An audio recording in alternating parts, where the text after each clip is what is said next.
대전시 내년 지방채 총액이 7,500억 원을 넘어서고 오는 2024년에는 1조 원을 돌파할 것으로 추산되는 등 재정의 적신호가 켜졌습니다.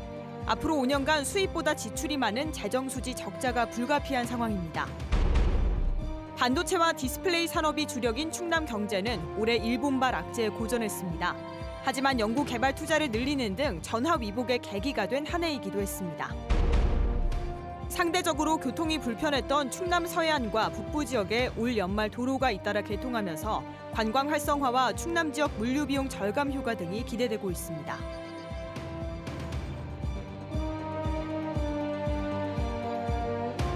여러분 안녕하십니까?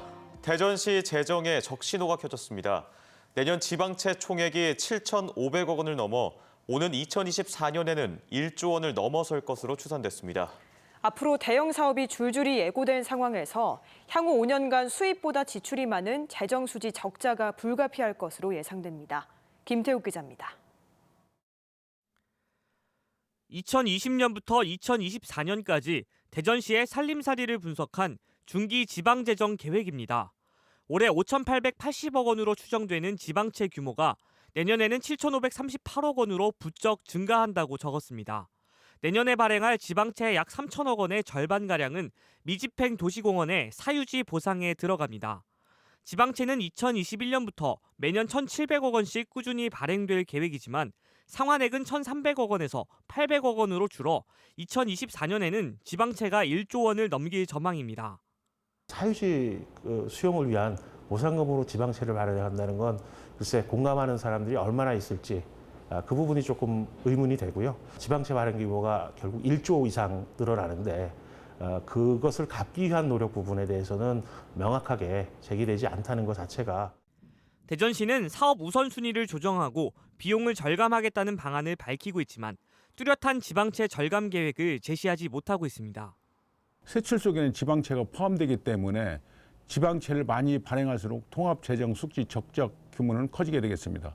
사업 우선순위를 조정하는 과정에서 매년 지방채 규모를 줄여나갈 계획입니다. 빚이 눈덩이처럼 불어나는 가운데 통합재정수지 적자가 당분간 이어질 것이란 암울한 전망이 나옵니다. 한 해 수입에서 지출을 뺀 통합재정수지는 2017년 4,672억 원, 지난해 710억 원을 기록했지만 올해 1,038억 원 적자입니다. 도시철도 2호선 건설과 새 야구장 건립 등 수천억 원이 들어가는 대형 사업이 줄줄이 추진되는 상황에서 이 적자 규모는 최소 900억에서 최대 2,400억, 5년 평균 1,400억 원에 달해 재정 압박이 가중될 것으로 전망됐습니다. 대기업과 같이 많은 세금을 부담할 산업 기반이 약한 대전시의 빚이 1조 원을 돌파할 것으로 예상되면서 빚을 내 빚을 갚아야 하는 처지에 놓이는 게 아니냐는 우려도 나오고 있습니다. 정작 필요한 곳에 예산이 투입되지 못하는 지방재정 위기를 막기 위해 꼼꼼한 재원 마련 방안과 부채 상환 계획이 필요해 보입니다. MBC 뉴스 김태욱입니다. 중앙지방협력회의의 구성 및 운영에 관한 법률 제정안이 국무회의를 통과해 앞으로 대통령 주재 시도지사 간담회가 법적으로 제도화됩니다. 중앙지방협력회의는 국가와 지방자치단체 간 협력을 위해 운영되는 회의체로 대통령이 의장을, 국무총리와 시도지사 협의회장이 공동 부의장을 맡고 17개 시도지사 전원이 참여해 지방자치와 균형발전 정책 등을 논의합니다. 문재인 정부 출범 이후 현재까지 대통령 주재 시도지사 간담회는 지난해 2월 세종에서 열리는 등 모두 5차례 개최됐습니다.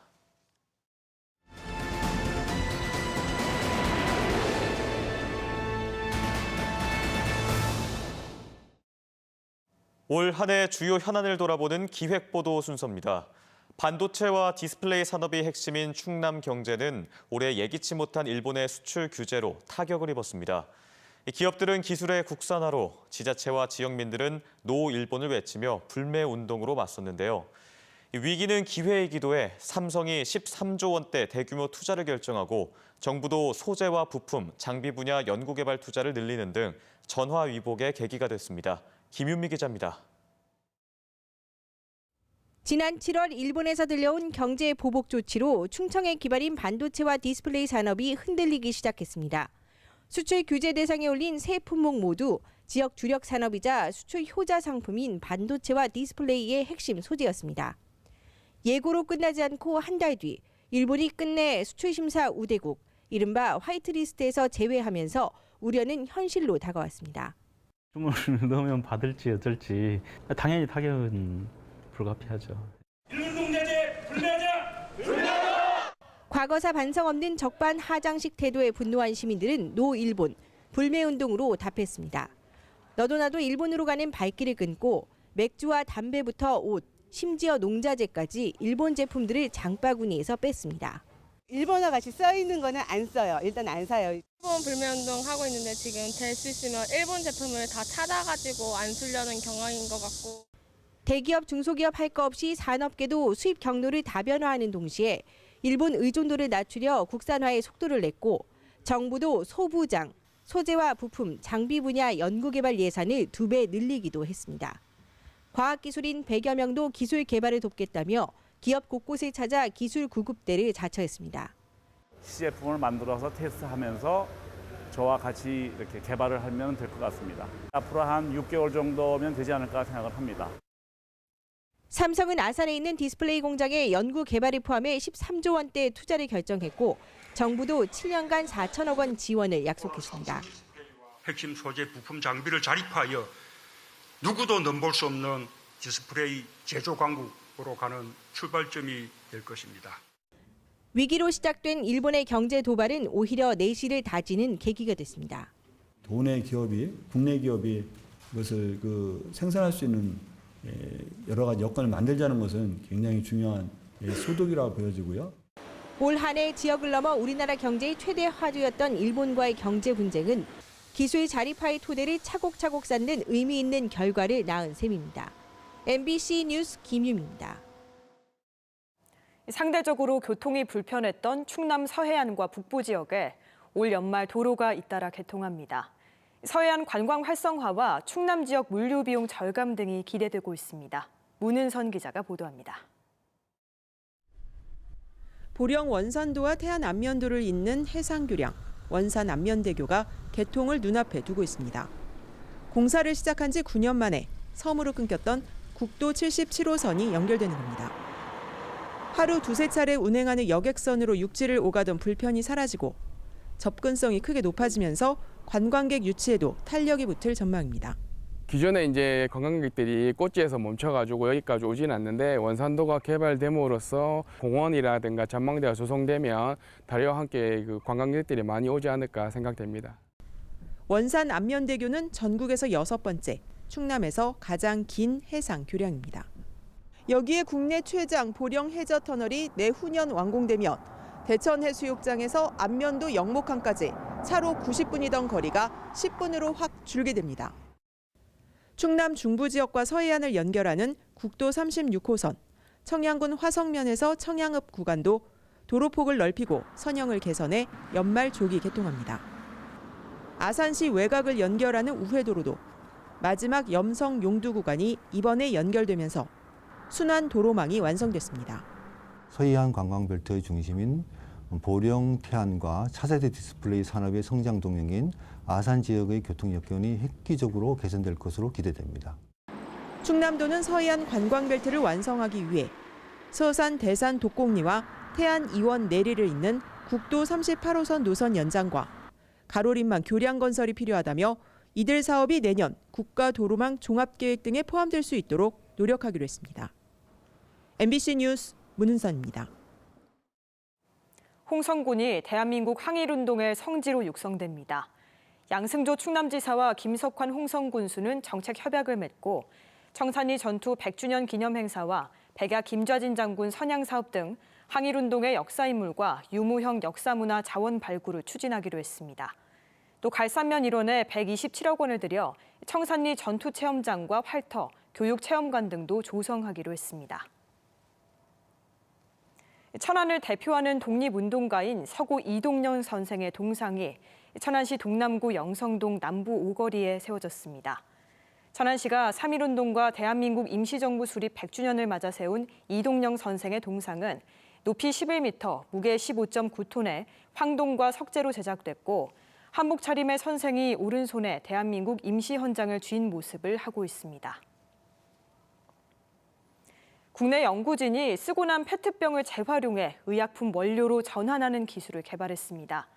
물과 미생물을 이용한 친환경 기술인데 폐플라스틱을 새로운 자원으로 활용할 가능성이 열렸다는 평가를 받고 있습니다. 고병건 기자가 보도합니다. 쓰레기로 버린 페트병입니다.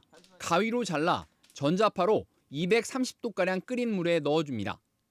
20기압으로 유지되는 용기에서 테레프탈산과 에틸렌 글리콜이라는 원료 물질로 분해됩니다. 특별한 촉매 없이 플라스틱을 분해한 겁니다. 기존의 방법들은 화학 산업에서 나오는 유기용매를 사용을 해야 됐고요.